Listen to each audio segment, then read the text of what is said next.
मेरे साथ मौजूद है संजय यादव। संजय जी, आज तो जो है जो ड्राफ्ट मतदाता सूची है वो भी सामने आ गई है, आप लोगों को भी मिल गई है, कि अभी भी आशंकाएं बनी हुई है? नहीं, ड्राफ्ट सूची अभी मिली है और जो 7 जनवरी को अपडेटेड वोटर लिस्ट थी जो चुनाव आयोग ने पब्लिश की थी, और अब जो ये कर रहे हैं उसमें हमारा एक कंपैरेटिव एनालिसिस होगा, नंबर 1। नंबर 2, इन 5 महीनों में इन्होंने 65 लाख मतदाताओं का नाम काटा है या छांटा है, जिन भी आधार पे। जैसे इन्होंने 3 कैटेगरी बनाई है कि इतने लोग मर गए, इतने लोग स्थानांतरित हो गए, या इतने लोगों की डुप्लीकेसी है या ट्रेसलेस है। अब हमारे कुछ सवाल हैं। अक्टूबर, नवंबर, दिसंबर 3 महीने चुनाव आयोग ने समरी रिवीजन किया, उसमें भी 4.5 लाख वोटर्स के नाम काटे गए, जिसमें 1.5 लाख मृत थे और बाकी कुछ डुप्लीकेट्स थे, कुछ लोग शिफ्ट हो गए। जाहिर सी बात है। अब हमारे सवाल ये है कि आपने 7 जनवरी तक उसको अपडेटेड किया, तो इन 5 महीनों में, जनवरी, फरवरी, मार्च से लेकर जून तक, इन 5 महीनों में अब आप कह रहे हैं कि 25 लाख लोग और मर गए और 36 लाख लोग और शिफ्ट कर गए और इतने लोग डुप्लीकेट्स हैं। ठीक है, डुप्लीकेसी आपकी निकल जाएगी और रहना भी नहीं चाहिए। हम भी पारदर्शिता चाहते हैं और एक अपडेटेड स्वस्थ मतदाता सूची हो। लेकिन हम ये कह रहे हैं कि जो आप कह रहे हैं कि 25 लाख और लोग मृत पाए गए हैं, क्या birth and death registrar of Bihar ने ये कंफर्म किया है कि इतने लाख लोग इतने समय में मर गए? अब आप कहेंगे कि ये हमारा एक्सटेंसिव था, ठीक है, ये गहन पुनरीक्षण था आपका, तो इसका मतलब आपका जो हर चुनाव से पहले होता है जो 3 महीने का वो गहन तो समरी होता है ना? नहीं, उसमें विसंगतियां रही होंगी ना।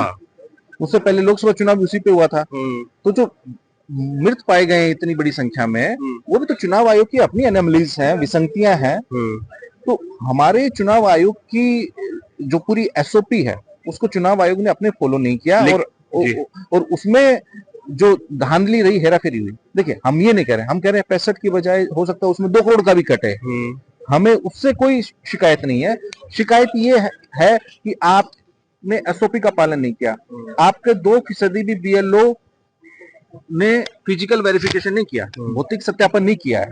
और आप ये बताइए कि आपने कितने प्रतिशत मतदाताओं को एक्नॉलेजमेंट स्लिप दी है, यानी कि पावती दी है। तो आप कह रहे हैं कि अभी भी आप लोगों के कई तरह के सवाल हैं, लेकिन चुनाव आयोग लगातार ये कह रहा है कि पूरी पारदर्शिता के साथ में ये कार्रवाई आगे की गई, और अभी भी 1 महीना है ना।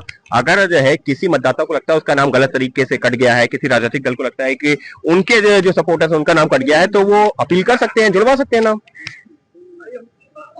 अब आपने कहा कि चुनाव आयोग, वो तो हमारे, मैंने क्या कहा कि आपके 20,000 से अधिक बूथों पे तो चुनाव आयोग के शुरुआती 20 दिन में बीएलओ नहीं थे। वोट कौन जुड़वा रहा था? जो गणना प्रपत्र जो कुछ भी अपलोड हुआ, पहली बात तो ये सब इन्होंने अपने कार्यालय में बैठ के किया। वो जो हमारे बीएलओज भी हैं, बीएलएज हैं, उन लोगों ने भी काम किया है। चुनाव आयोग की तरफ से जो मदद मिलनी चाहिए, क्योंकि इन्होंने एक टारगेटेड जॉब पे चुनाव आयोग काम कर रहा है, एक with in limited time frame इन्होंने एक टारगेट ले लिया, उस पर काम। जब चूंकि हम लोग कोर्ट में भी गए, उससे पहले इनकी अपनी प्रेस ली जानी है, इतने अपडेट हो गए, इतने अपडेट हो गए। तो जो लोग हैं, राजनीतिक दल हैं या मतदाता हैं, सब जानते हैं कहां से कैसे क्या हो रहा है। तो साफ तौर पर संजय यादव जो अभी भी कई तरह के सवाल उठाते हुए कह रहे हैं कि प्रक्रिया पर एतराज नहीं है, लेकिन जिस तरह से प्रक्रिया की जा रही है उसको लेकर के है सवाल। Ankit Gupta, ABP news, Delhi.